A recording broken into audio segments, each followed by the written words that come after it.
What's up, everybody? It's your host, Clarence Carter. This is Investor Becoming, and today I've got a wonderful one for you today. I got my man Leon Robert Marbury, man. We go back quite some time. It's been over 20 years that I met this guy. It's a really interesting the way we met. We'll dive into that a little bit, but I got my Marine Corps swag on, as all of you know, and Mr. Rob is a fellow vet, and we'll dig deep into that. That's kind of how we met. But Mr. Rob is an awesome communicator.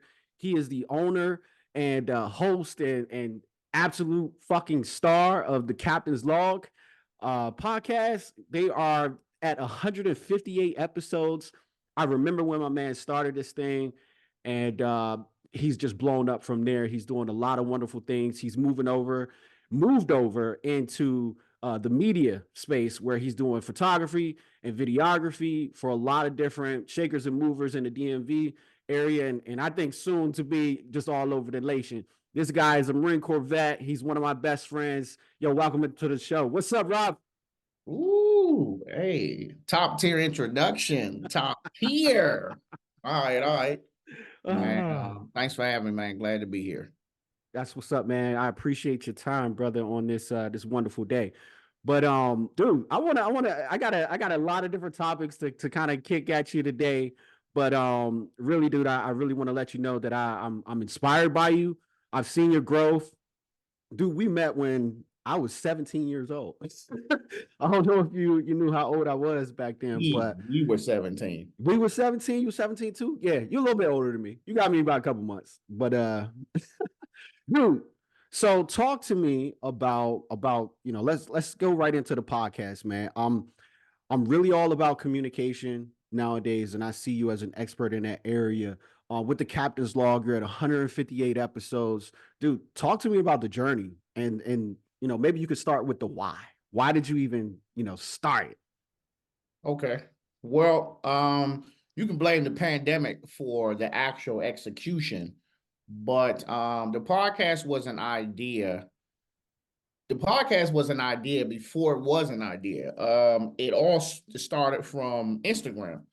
So every morning, I used to take public transportation and I took the train, and it was always, I live, we're in the Maryland, DC, Virginia area. So taking the train from Maryland into DC.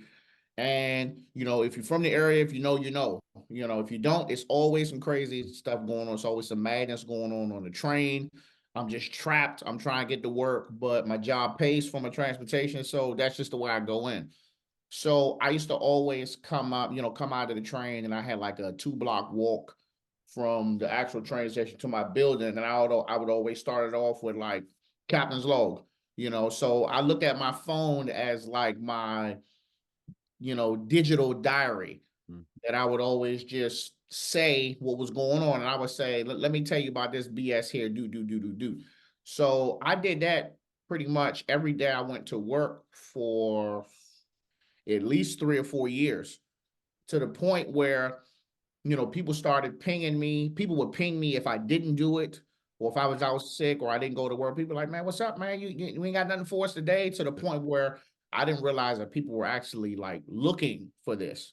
So I started entertaining the idea of a podcast, because this is when the podcast word started becoming trendy, started becoming popular. And the pandemic hit. And when the pandemic hit, everybody, took a toll, rest in peace to all who lost loved ones and things of that nature. But for me, Indeed. I was just so bored in the house. I was so unhappy. And my wife was just like, start the goddamn podcast. So I said, all right, bet. So I went on Amazon, man. I bought me a little kit, the all-in-one microphones, headphones. I bought that, man. And 3.5 years later, still going. Wow, dude. So I know I've been telling you since the day I met you, man. You're one of the funniest people I absolutely know in life, dude. Like getting through the Marine Corps was a freaking blast with you. Um, and so when you decided to start the podcast, I thought that was freaking phenomenal. And just the whole idea of the way you kind of went about it, the captain's log. It just it's just so you. It's so you. So you started out. It kind of was a little bit of pressure. It sounds like that kind of put you in there, right? So you. It's all pressure, bro. Mm, It's challenging, man.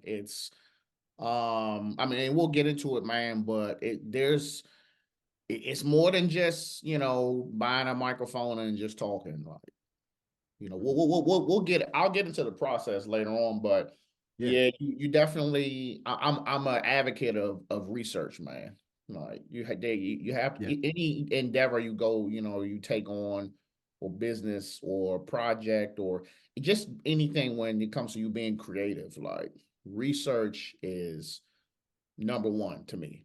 Yeah, yeah. And so that's something that's really crucial here on the investor becoming is I'm not just talking about investing finances. We're talking about investing time, investing, your brain power into certain topics. And that's what you did here, right? And so I think I know where you got a little bit of that from. But talk to me a little bit about some of that, the pressure of it, right? So tell me what it was like between 1 and 20, between episodes 1 and 20, and then moving from maybe like 20 to 100, right? Like what was the levels of pressure that you kind of went through, and how does it look today? Okay. Well, first and foremost, man, recording the first and second episode was the hardest ever. It was the hardest thing I've ever done from any guest, with a lot of followers from any. That was the hardest because number one, you don't know how it's gonna sound. So I was only doing audio for the first probably 10 or 15 episodes. I was only doing audio.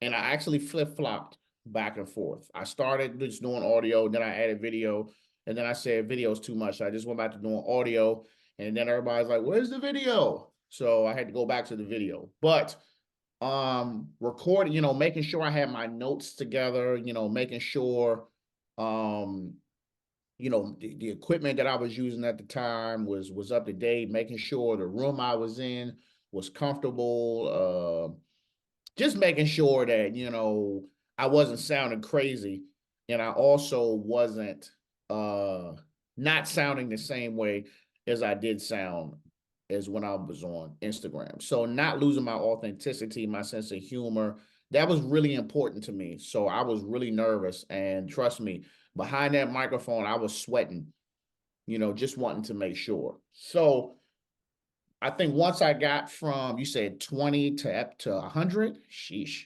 Or if you want to break it down a little bit Uh, further. I will say from episode 20 to, let's say 20 to 75. Okay. So once we got to 20, I was very fluent with speaking. It was effortless. I had gotten used to sitting in a room and talking to myself because that's pretty much what you're doing. I was using GoPros. I was using my phone. And then I think I bought a really, really cheap Canon T5 Rebel T5. Really, really cheap camera. Bought a 50 mil lens, and I was using that. It was like a webcam. At that point, the GoPro thing wasn't working. I started investing into cloud-based platforms like StreamYard. I tried Riverside. I tried StreamYard. I like StreamYard better. At this point, I started entertaining going live. The live thing was short-lived, and that was really my fault. The live really could have worked out in my favor. I wasn't promoting it enough. I would just go live right now and just expect people to stop what they're doing and say, the cap is live. If they knew the day before, I might have had more people. So and a lot of frustration because I was putting a lot of time into this, man. So I'm going weekly. I still try to do weekly. So every week, for the first 2 years, it was every week. So if I was out of town or, if I was just needed a break, I would still have to record. And as a result, instead of just taking that time off, I was putting out a frustrated or a tired or lazy work. And it was noticeable. So moving on to probably episode 75 till about probably 120, 125, I knew that I needed some help. So at this point, once I got to episode 75, I brought in my buddy Rick Snipe. Shout out to Chef Snipe. If you need any personal chef service, hit my man up. Absolutely. He would call me, he would call me like every time I dropped the episode, he would call me and we would talk about what what I had dropped. So I was like, okay, well, he listening. I was like, all right, you listening. It sounds like you trying to get on. So after a while, I had talked with the wife and I said, I think I'm gonna ask him to come on. And I could have asked any of my other folks, who I was closer with than him, but I knew he was an avid listener, and I was like, well, his availability seems to be there. So I asked him, I said, man, you trying to come on and do this with me? I said, look, I'm gonna cover the sports, you can cover whatever you want, So he agreed to it. So then it was Rob and Rick. So we did that for I think about a year. Close to a year. I think about 50, because it was from episode 75. I think it was about 50 episodes, give or take, that we did together. And in that time, man, I had a freak accident. He had a freak accident. He had somehow sliced his wrist in his house, Ouch. and he had to get surgery like that day. And then I think the week after that, I had ruptured my patella tendon in my knee playing basketball. So we ended up taking a month off. Jeez. And and at that time, we were already having scheduling conflicts. We were both husbands, fathers, very, very busy outside of work. And there were a lot of times where we had to either not post or not record or push the time back to the point where, it wasn't lining up. So granted, my studio was in my house. So if I'm home or I'm teleworking, I could just wake up early in the morning, come downstairs and record. But he don't live with me. So he would have to drive to me, and do it. And at this point, I was ready to ditch the cloud-based server and just go to a 3-camera setup, one center and 2 headshots. Well, 1 2-shot and 2 headshots. And after that, we just had a conversation. I said, look, man, I think once we come back from this break, I'm gonna go ahead and just go back and do a solo. I was like, I know we having a lot of scheduling issues, but the train, got to keep the train rolling. And he was cool about it, you know what I'm saying? I was worried that it was going to be an uncomfortable conversation, but we understood. And his response was like, man, look, I was just trying to help best I could. So I definitely, will always appreciate, what I'm saying, him sitting in here with me.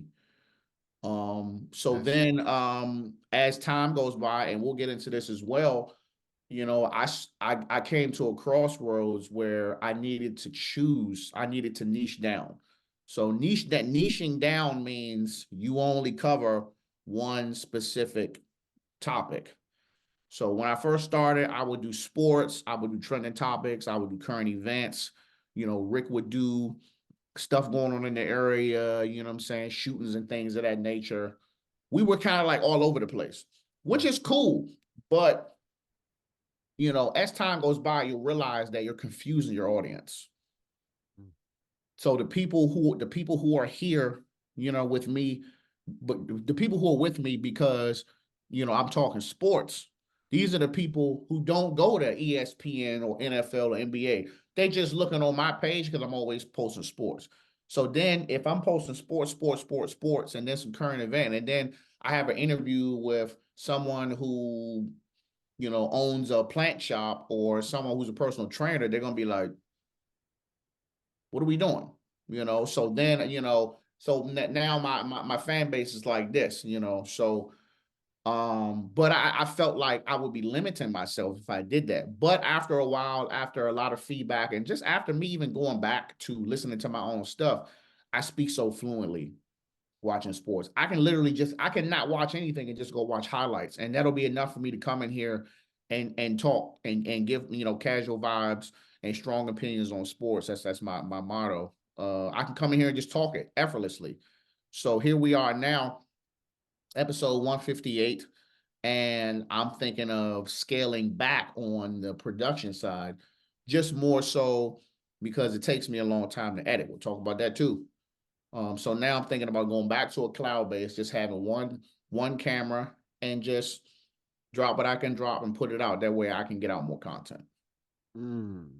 Man, dude, that you dropped some serious gems in there. You talked about, having that not awkward, what you thought would be awkward, but having that conversation with your partner and having to make decisions, right? And so I think that's extremely crucial, not just in the podcasting world, but just in life in general, right? With anything. So being able to have those conversations. And then I do have a question around why you decided to ditch the cloud base. But just going through, like, you touched on so many different things. You talked about choosing a niche, and it sounds like what I would call finding your voice. You found your voice within a specific genre, within a specific area that you could just, it's just there. It's just there for you. And it's like air Yeah. that you could just flow with it. And I think that's really cool. But it sounds like it took time. It took action. Like you can't steer a parked car, right? So it took you to doing it, and that's one thing that I absolutely love about you is the action that you put into everything, and then scaling back on production. And you uh, through all of this, man, I see you as becoming this CEO, not becoming, but stepping into it even more and more. I don't even know if you would call it that, but that's what I would. You're thinking about running a big business here. It's turn it into that. But getting back, tell me about why you decided to. Why was it even a question to ditch the cloud base? What was up with that? Uh, so again, going to the cloud base was a way to, now granted, my space wasn't treated the way my space didn't look the way it did. I used to be in another smaller room. I didn't have the soft lights. I didn't have the DSLR cameras. Or I didn't have as many, dynamic microphones. So I've just accrued a lot of equipment over time, but um I wanted everything to be cinematic, man. I wanted it Mm, to look like a movie. I wanted to look like something I wanted it to look like some top tier production. So I felt mhm, like just using the cloud base, it was limited. I wanted multicam angles. I wanted that if you're sitting in here with me, we're sitting across from each other, it's both of us covered, and then you're asking me a question, and then I go into dialogue, and then boom, it's on me. And then I'm adding keyframes that it's a slow zoom into my face from what I'm saying that really draws the listener into, like, okay, he getting deep. Like all of that little stuff kind of like meant something to me that would separate me from your average podcast. So that's why I wanted to get away with that. But not knowing that there was just a lot of additional work, man. And not to mention the technical difficulties, your SD card goes bad or something like that. It's there's just so much that can go wrong. And I also just felt like at one point, I was just too dependent upon, like, the technology or the AI stuff, and a lot of stuff that makes the ease of use, because there's a lot of people out here that just use the stuff, but they don't know like anything. They don't know what to do if this happens, what to do if that happens. Why does it sound like this? They don't know that because these platforms handle everything for you, if that makes sense. mm. Dude. So I don't know if everyone's noticed it yet, but you're absolutely my podcast coach, right? A little bit more than that. And we'll talk about that a little bit later too. I think because you've got the experience, you've studied the craft of it, you've experienced the ups and downs of it, and continuing down the path and sharing the information in a very articulate way. I really, really, really appreciate you for that. And I know others that you've trained appreciate that as well. Making a quick transition though, right? So it takes a lot to kind of go through a lot of that, right? And so I noticed on we've again, like I said, we've seen different sides of each other, right? We met when we were still in high school. we got to the Marine Corps, and we've got all the stories that you can absolutely imagine. Because I remember running into you at Walmart after we hadn't seen each other, since boot camp, and Yep. in Jacksonville, North Carolina, at the only place to hang out was the freaking Walmart, and you pulled me over, man. We had a blast. But we all know that in the service, man, that it's not always a blast, and especially feeling the ramifications of that on the outside. So you talked a little bit about having a life coach, man. On a podcast episode, and we talk about it kind of frequently just in our day-to-day conversation. Talk to me a little bit about that, man, because we were 18, 19, 20 years old in the Marine Corps. That wasn't a thought. I don't No, think, at least for me, it wasn't. I But wish. right, talk to me a little bit about that transition into that, and why. Why would you even consider one? And yeah. Well, so shout out to Ebony. She was great, man. So we knew, me and my wife, we knew Ebony before. She's actually my wife's life coach first. But I thought it was cool because she looked out for us, way earlier in the game before the podcast was an idea. We were living in an apartment, and we were getting ready to get on the hunt trying to find a house. And she had like this little smaller separate den type of situation that was fully furnished, and she offered to rent it to us for a couple of dollars until we can get our affairs in order so we can look for a house. So that was great. And there's a nice little space too, like really nice. So once we got out of there, we were able to get our house. I was so great. To this day, I'm still grateful that that they allowed us to rent that space. And just over time, my wife still talks to her pretty frequently, but she always congratulates us, always says, "Hey, I'm watching, I see what you guys are doing." And she's always about her money, and she was always about her business. So when the idea of her being a life coach came about, I said, sure, why not? So the one thing I learned about myself is, I just need to be told what to do, Mm. or it just need to reiterate what I need to do. So I'm explaining to her the issues I'm having with the pod, the idea that, I wanted to make money, the idea of talking about, just my anger and irritation for certain stuff. And all she would have to do is just say, like, why are you worrying about stuff you can't control? Mm. Or like, why are you trying to make money so bad? Like, are you unemployed? Like, you got a job, right? She's like, so why are you so pressed? So it's like once she just kind of like there was no magic being made. It was cut and dry.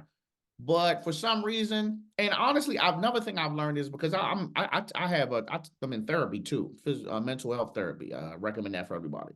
My therapist is a woman, and I think I'm just able to be more open with female therapists. So I think I just learned that about myself. But she watched, man, and she made suggestions, and she was just really there, when I had ideas, that I couldn't really articulate that. So like another thing you'll learn about, in the podcasting game or even certain business games is like every now and then I like to call it a talking shop. So me and you, we talk shop here and there.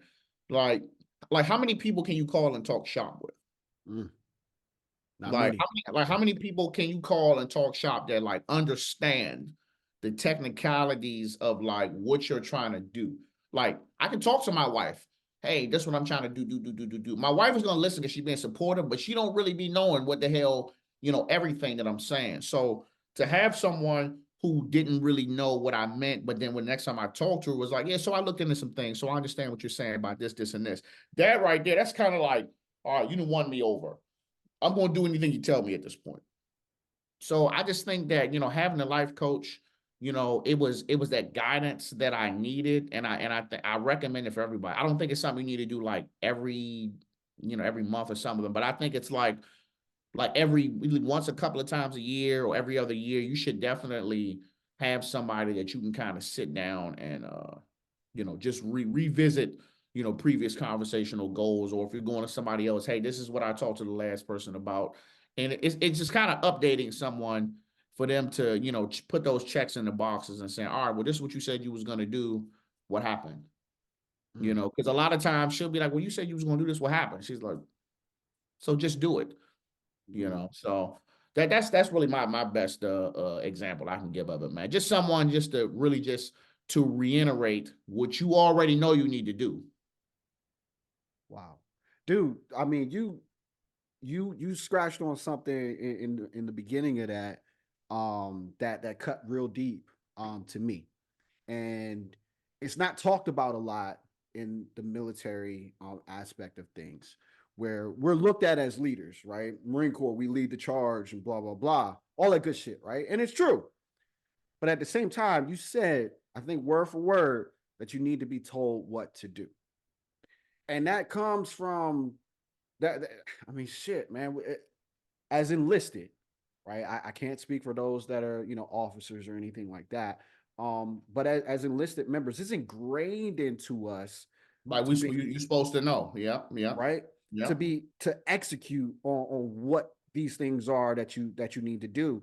And coming outside of the Marine Corps, um, it becomes a bit of a hard task when you don't have that mission, right? Where the mission is given to you, and you know exactly what to do, and you know what success looks like. Yeah. Um, I think that's a phenomenal reason to invest in a life coach. I've done it. Um, I got a lot of friends that are life coaches, and to know that my close friends are doing the same thing, I think that's absolutely phenomenal, dude. So, that has had. Would you say that that's helped you in your transition, as well? Because it's Mm. yeah. Help me, help me understand how do you, because you said you wish you would have done it a long time ago. Well, So I guess. I'll say it's definitely best practice. There's certain things that she's told me that I mean I'll never forget, which is number one, overthinking, and two, worrying about things that I can't control. Mm, So, I'll be honest and I'll be transparent.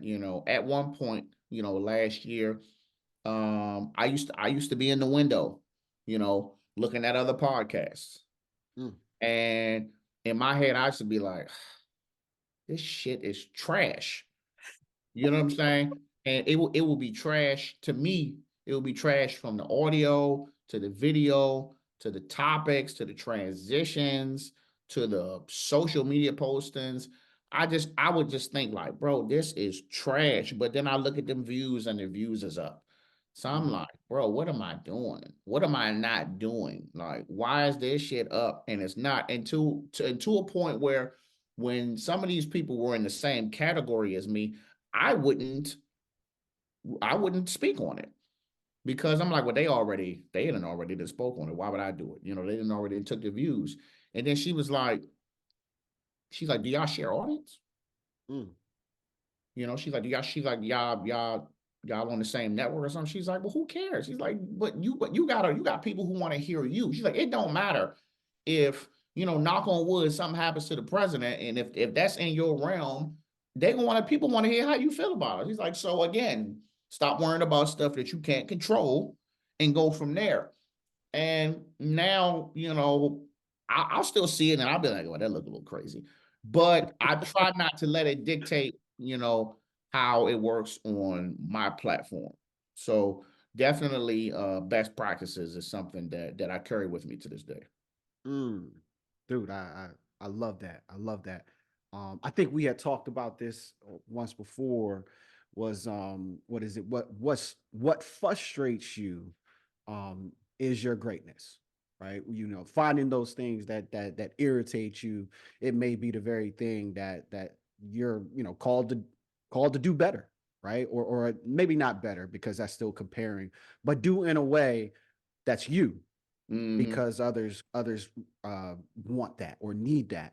And so, no, man, I appreciate that authenticity, dude. So, I mean, look, man, how does this how does this how does this translate over to sports, right? To the sports genre, right? So, I mean, we've been extremely deep within this conversation right now, but How do you feel like this translates over to you being able to speak, like you said, finding your voice, within the sports genre?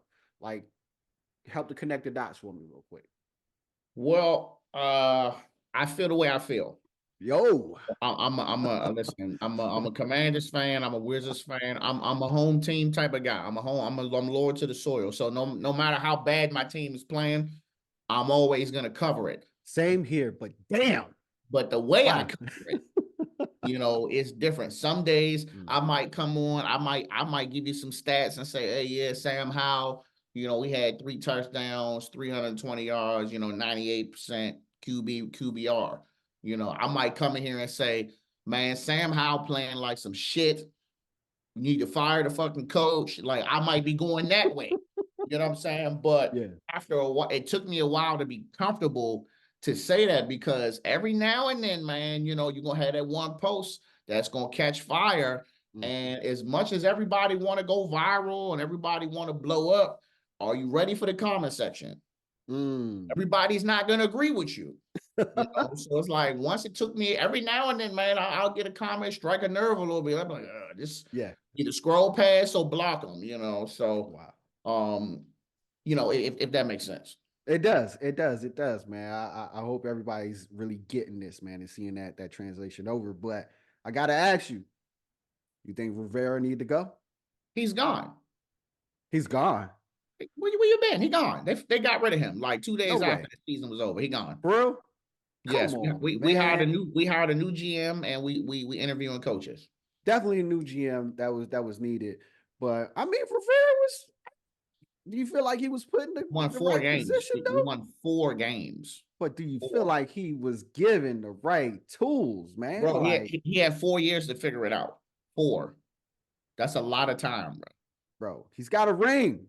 He's got a ring, dog. What are you talking about? I And I don't wouldn't care. say he had the best team then. I don't care. I don't care if it's Bill Belichick. I don't care if it's Jesus Christ and the Latter-day Saints. You got 4 years to get it together, or you got to go. Oh, I could dig it. I could dig it. Damn, I didn't know they let my man go. Yeah, I mean, Yeah. I mean, he knew it wasn't no shock. He knew he was gone. I mean, he probably can coach for somebody else, but not us. I'm gonna holler at you. Time to move on. Time to move on. Yeah, man. I was really shocked when they shook up the D ends, man. That was I ain't anticipate that, right Oh, away. getting rid of, well, I mean, Changing up. you Yeah. gotta look at it like this. We got 80, a little less than 80 million in cap space. That was only enough money to keep one of them. And we really couldn't keep both. But I didn't think they were going to get rid of both. I thought you were just going to Right. get rid of Chase. And I mean, as a result, now Chase is going to NFC Championship game. But I mean, that's the way the cookie crumbles sometimes. It's a numbers thing, man. And if you pay Chase, you weren't going to be able to get anything. Honestly, it sucks, but us losing all these games might be the best thing that ever happened to us. Yeah. You got a number 2 pick, as well as a slew of other picks in the first round and the second round. So I think we'll come out better in the long run. But this is not going to be no next season turnaround thing. It's still going to take at least 2 seasons for us to be clicking on all cylinders. Yeah. Yeah. New ownership. We're gonna have a new look. We're gonna have a new look. What do you think about the name though, man? Now you got the folks. You got folks that wanted the name changed, but they wasn't even Native American, and then now they want it back. What do you think that's gonna go? You think that's gonna translate over to Man, anything I or don't what? give a shit. I'm trying to win. What does this have to do with wins? What does this got to do with championships? Indeed. I don't care about the name. They could have stayed the football team as far as I'm concerned. I don't care. Like, this is, see, this is where I gotta pick and choose my battles. I Yeah. do not care about no name. I don't, if you want to move the stadium to Virginia, I don't care. If you're Yeah. gonna move it out to Ashburn somewhere and they're gonna win, then send their asses out there. We want W's. We want a championship. We want a Super Bowl. Yeah. I don't think the name thing, I don't think it's going to make them play any better or worse if they go back to being called the Redskins or the Red Wolves or Red Tails. It doesn't matter. Like, we just want to win. I feel you. I feel you. I don't give a damn what we call. Just let us win. I can dig that. Yeah. Dude. All right, man. Look, let's go back to the Marine Corps journey, bro. So, like I said, man, we go back, dang, 20 plus years, man. We getting old. Um, talk to me about, how it's been on the journey outside of the Marine Corps, man. Because I know I got a lot of vets that are listening in, and some of them in all of us are in different spaces, but some of us we definitely have some common things that we could really help each other out with. So talk to me a little bit about your transition, and then we don't have to go too deep into the lows of the roller coaster, but tell me a little bit about from then until now, man. And how it's kind of prepped you for where you are today. Okay. So first of all, I will say that going to the Marine Corps was the best, worst, and best decision I ever made in my life. Um, I didn't really have anyone I considered a father figure in the house. Mm, I didn't really have any direction. I wasn't a bad kid, but like I just didn't feel as though I was supervised enough or guided enough, and which really made it a tough, middle school, high school for me. Luckily I was funny, so I wasn't fresh or nothing like that. But if you was coming at me, I was gonna fire your ass up, whatever I have. You know what I mean? But if I would have had just a little guidance to maybe say, hey man, keep your head in the books a little more, I probably wouldn't have went. But I decided that I was going to leave in 11th grade. mm, I had signed inside the delayed entry program. I was in there for as long as you can be in. And when I left, my mom was like crying. I was like, well, look, I'm crying with you, but I got to go. mm, Fast forward, through boot camp, through the times of active duty, man. I just really wish if I could take back one thing if one thing could be added that I may have stayed in, is if they would have just kind of taught us a little bit more about money. mm, I think about back when we were in that presentation in the theater, and you had the guy from like Fort Sill National Bank, and he gave this big ass presentation, and it's like everybody knew the bank sucked. Everybody knew that all of the DIs knew the bank was a scam or whatever. They was taking people money. It just wasn't a good bank. mm. And then you had like, oh, but if you want Navy Fed, you can go to Navy Fed over here. Even though Navy Fed was the Ooh, way more superior bank, like then they yeah. never said, well, Navy Fed is like a more, respectable credit union. You don't know if maybe they had a contract with them or something to say, hey, let's push everybody here. So it's just like when I think about that, it's like, damn, bro, you already starting us off on the wrong foot. You got people that don't know nothing about money, first bank account, first cell phone, first car, like first anything in your name, and then you send us to this like shitty bank. So I just think, unfortunately, man, not knowing about money, really deviated a lot of the stuff we did when we used to hit the streets, when we used to go to the club, when we used to go to another city, when they had the bands coming down. And I'm sitting here at 3 a.m. waiting for the direct deposit to hit. I'm just like, had we have known that, man, we just we could have moved a lot differently. We could have done a lot more stuff if I, would have been a little bit more, money savvy, if we want to Mm, call it that. Um, Transitioning out, man. Once I came back from Japan, I was out. I was like, man, I'm out. My first sergeant called me into the office and said, I mean, it was real informal. He said, you gonna re-up or what? And I said, what are you offering, first sergeant? And mm, he's like, I had to offer you something. I was like, everybody else getting something. I mean, yes. He offered me to go to the Pentagon as a color guard for 3 years. And I was like, sir, I live there. Why? I said, no, I said, I'm gonna get out. Don't worry about it. Just carried it. They didn't want to give me no reenlistment bonus. I knew guys that were forward observers that was getting 50,000. Like they could have gave me 10 grand. I would have stayed in, which is nothing. wow. They could have gave me 5. I would have considered it. So, but getting out, man, they don't prep you for getting out either, man. Like You come out, you're gonna be if you want a job immediately, you be somebody's police or security. So I chose security, and it was rough getting out, man. We was already drinking a lot, so that my drinking transitioned. Actually, I want to say it got worse, but it just maintained when I got out. Yeah. Was always drinking, always, partying. I didn't really know what I was chasing. I just knew that like the drinking just kind of took my mind off of my stress to the point where, I was always having instances, whether it was potentially getting into a fight, hitting people's cars, spending the night in jail, With just the lack of a safe environment, because we kept each other together, right? When we were in and we drink, yeah, man, we knew what was going down. Besides your driving, but go ahead. But I mean, okay, I'll take that. But the thing about it is, and it's not to get on my friends or nothing like that, but Right. like my friends back from the house, they didn't know what, granted, we 21, 22 years old. They don't know what it's like to, go to Iraq at 18 years old, turning 19. They don't know what it's like. So they don't really, all they know is that I done been through some things and I'm stressed out. So they don't know how to like help. Mm. They just figure, man, all we can do is if he's trying to go out, just go with him. And they did. It was just like, man, we know Lee gonna go out and act up, but we gotta go. And I went out and I acted up. So after a while, man, being with my wife now, I met her 3 days after I got out. And she saw me in rare form. She saw me prime in my worst, and she still stayed with me.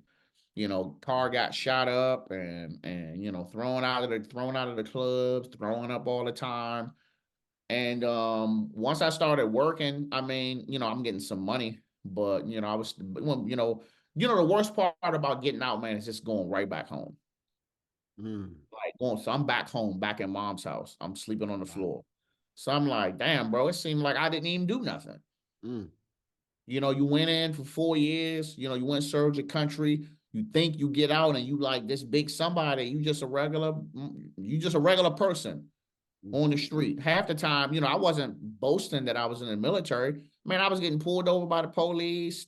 I was handing them my license and my military ID. They were flinging that. They didn't care about that. I was getting treated like a criminal, Damn. and this was just mainly because like my windows was tinted or something like that. I wasn't doing anything, Yeah. so dealing with that's a new stress, because I always walked around like that. Like, bro, you know what I did for y'all to really be out here just chilling like this? You know what I had to do? Like, I almost died for y'all to even be out here just walking around old careless and willy-nilly. And that's how y'all treat me. That's how I felt. Mm. I walked around with that chip on my shoulder for probably like 5 or 10 years, man. Wow. And once I started to kind of use the military for the resources, I was able to go to school. I was able to go to therapy. The therapy, ended up getting me a percentage, which ended up getting me a house. Ended up, having somewhere for me to grow my family. And to this day, man, it's made me a good person. I always look at it as everything is in stages and phases, and it happens the way it does for a reason. Right now, I'm 100% disabled veteran. You know what I'm saying? But if I was 100% disabled vet when I was 22, I would not have been prepped for that much money, man. I'd have been crazy. I'd probably been dead out here somewhere, bro, Wow. or been in fucking rehab or something. Who knows? But everything happened the way it happened for a reason. Nice, nice, nice, nice. Yeah, I like the way you said that, man. Definitely shout out to the VA loan though. If you haven't used it, use it. You used the VA loan, right? To Twice. purchase your house twice. Ew, so you can use it more than once. Well, yeah, I'm in my second house, but yeah, if even if I wanted to go out and get another house, I can use another VA. I can use a VA loan on top of it. A lot of vets don't know that. A lot of vets don't know that, man. So that's something really crucial that I hope a lot of people are tracking and picking that up. Um, you could use a VA loan multiple times. And the VA loan, as long as you qualify, it doesn't even have like the crazy qualifications to use it. or anything like It's that, pretty simple. right? Down payment, you don't need to put a down payment down and all that Or kind if of you stuff. do it, it's significantly less. My first house, I put down I think $1,800. I ended up getting it back. And the second time I put down about, I think 2 grand, I ain't get that back though. But still, I know people who been told they had to come to the table with like 30 grand, Right? you My know. goodness. Yeah. Right? Setting your family up, man. I think that's crucial, man. So yeah, man. And then you talked about the journey to 100%. And I'm on that now. And I admire you for that because heck, man, I thought getting out, especially being Marines and stuff like that, man. We think we gods or something like that. We good. Especially, but a lot of us we've deployed multiple times, and we may not understand some of the things that are going up in here, because we're not listening that well to how things are really treating us and stuff like that. One of my big things when I got out was, I went into security just like you, and I didn't get a couple jobs because because when I go in there and I boasted I was a Marine, it was like, some older guys that were like Army vets. And I looked at it as a competitive thing. And it was like, they didn't want me because I was a young, stupid Marine, and I wasn't a part of the Army crew and stuff like that. But it was actually, a little bit I think it might have been a little bit of both. My cockiness. But at the same time, some of that, uh I don't know what you little friendly competition between the Mhm. branches and stuff like that, man. So, but it took a lot to just keep fighting, keep going, right? You'll find a way through it, and so that's I love how this really translates over to kind of investing, right? So this is I'm all about that, man. Just investing time, but then investing the grit, right? The resiliency, to go through the bullshit, because on the other side, man, it's a little bit of the gold. You know what I mean? I wouldn't say that we've arrived. I don't know about yourself, but we still got things to do. But we know that shit comes, and shit kind of ebbs and flows or whatever. We kind of ready for that shit. Yeah. Um, Look, dude, I wanna definitely get into, um, yeah, we talk to me a little bit about Marbury Media, bro. Like you've done some, Let me you've grab a had a water. wild Keep life. talking. Let me grab a water. Keep I talking. got you. I've got you. You've got a lot of things that you really touched on. You've got a lot of experience, and dude, you've trained me on how to kind of fit into the podcasting world, how to get into just the content generation world overall. You're starting up the photography and videography. Talk to me a little bit about that, man. I know you've done some jobs, and your Instagram is looking pretty fire, dog. What's up with that? What's going on? Well, thank you, man. Thank you. Thank you. Very kind. Um, so Marbury Media came about because I always, even with the cell phones, I always took pictures, everything. When I used to race motorcycles, I always had videos on YouTube, full videos. They're still up on there. Then I started, video games to this day, racing games on YouTube. Well, just always taking photos and videos, even when I would do like making breakfast. And then I started doing that when I get a tripod and boom, I'm making coffee, I'm making eggs, I'm putting bacon in the oven, I'm pulling it out, right? And then I just started noticing that it just started to gain, a little popularity. And I have 3 cameras in here. I have 3 old Sony A6000s that I use for the podcast. And I was like, well, you know what? This is really just me now. Maybe I only need 2 angles, and I can start using this to learn about it. So I got a buddy of mine, Glenn Clevenger. It's my mentor, good buddy. Shout out to him. I Live Art Studios.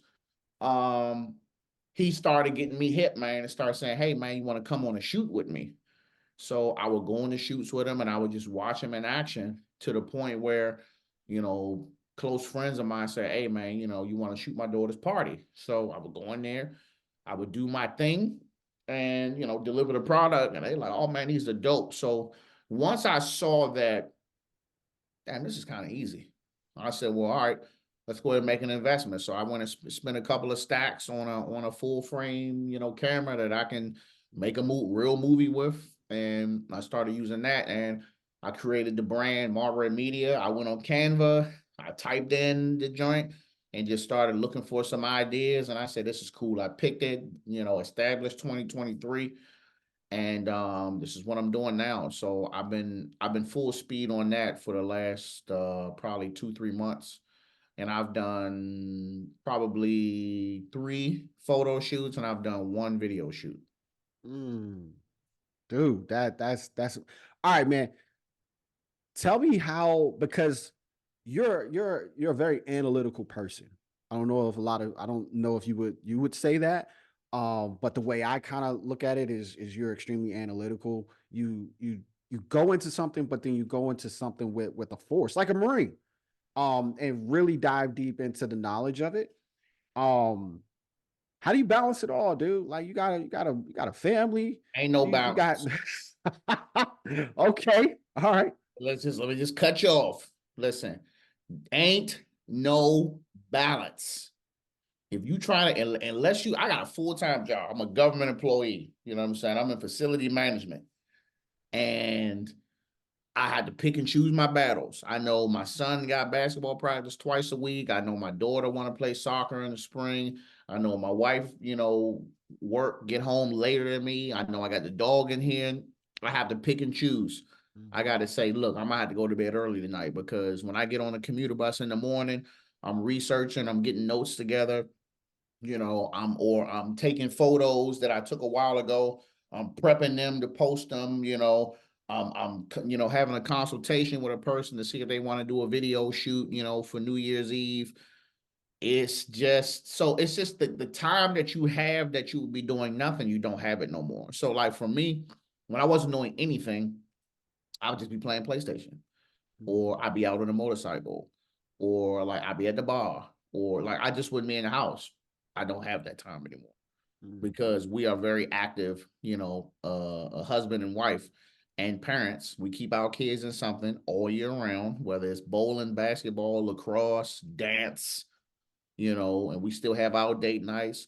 I'm finally getting into traveling. I didn't really like traveling like that, but in the last year or two, we doing that. And I got a podcast, and I take pictures whenever I can. So that right now, doing the photography and videography it's not moving that fast right now, which is fine, because I'm still learning, I'm still buying equipment and stuff like that. So there is no, I mean, listen, some of the most successful people, man, they don't sleep that long.